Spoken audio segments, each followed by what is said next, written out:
Good afternoon, my fellow rebel gardeners. Today I wanted to talk to you about phaseolus, which is in the legume family and commonly known as beans.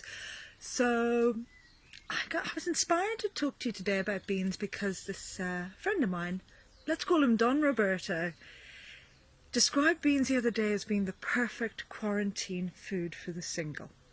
Actually, I'm not sure he said the single, but you get what I mean. But we're going to go into why they are like that. But first of all, let's talk to you a little bit about the history of them and what they're related to. So they're related to things like clover and peas and certain trees as well. And all of them have one thing in common, which is they fix nitrogen. They take nitrogen from the air, convert it, and they pump it into the soil. And which means they're your garden's big best friend. They're givers and they just providing wherever they grow. But it's not to say that they don't like good soil themselves when you plant them. They really like some well-rotted manure. Their yield goes up by something like 50% if you give them a decent starter. So don't deny them their food. They originally come from Central America and Central and South America, and some beans come from Asia and from Africa, like the lablab and cowpeas. But the ones that came from South America were brought over to Europe not as food, but as ornamental flowers.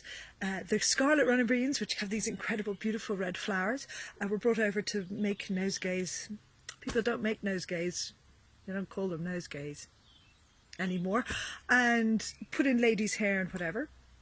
I don't know if you know, but you can eat the flowers, and the flowers taste amazing. They taste kind of pea-like and delicious and fresh, and so they're very nice for decorating salads.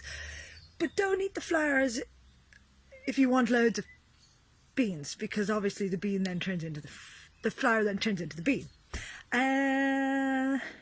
What else can I tell you? Oh, there are, so cool. There are over 40,000 varieties of beans in gene banks around the world, and they come in all different shapes, sizes and colours, and they are full of fibre and protein and folate and iron and vitamins, and they're also full of oligosaccharides, which is the thing that gives you wind. So it's basically like a sugar, and the bacteria in your large intestine digest this sugar and then produces carbon dioxide and hydrogen, which has to go somewhere. So yeah. So cook your beans well, soak them well, cook them well, and eat them when you're single. And then really soak them well if they're kidney beans, because they can be toxic and kill you, so we wouldn't want that to happen. When you're planting your beans, you can plant lots of different types of beans, just don't plant them right on top of each other. They won't cross-pollinate unless they are planted right on top of each other, so leave about half a metre between them. And again with beans, you put them, 15 to 20 centimetres apart, the bigger they are, and then a little bit closer if they're smaller.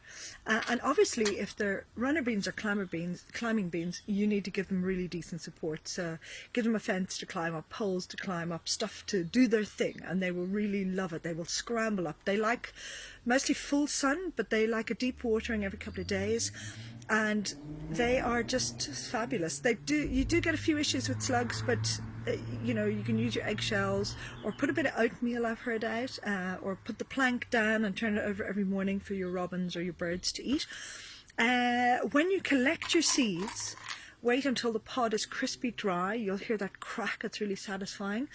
And take them, sort them out, lay them out, take any ones out that are a bit buggy looking or have holes in them, and then do me a favour and freeze them.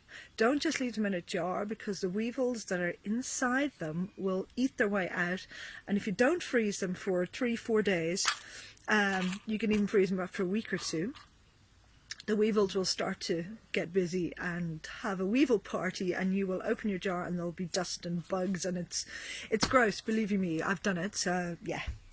The Japanese base most of their desserts on bean curd with the azuki bean, and they make this it's like a fudgy paste out of it, and I now want to try and make some bean desserts, which sound really cool.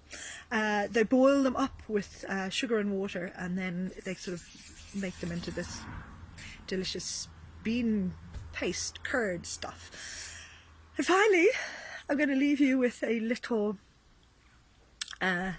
quote, which was, "Beans, beans, the musical fruit, the more you eat, the more you toot. The more you toot, the better you feel. So let's have beans with every meal." Happy bean growing, people.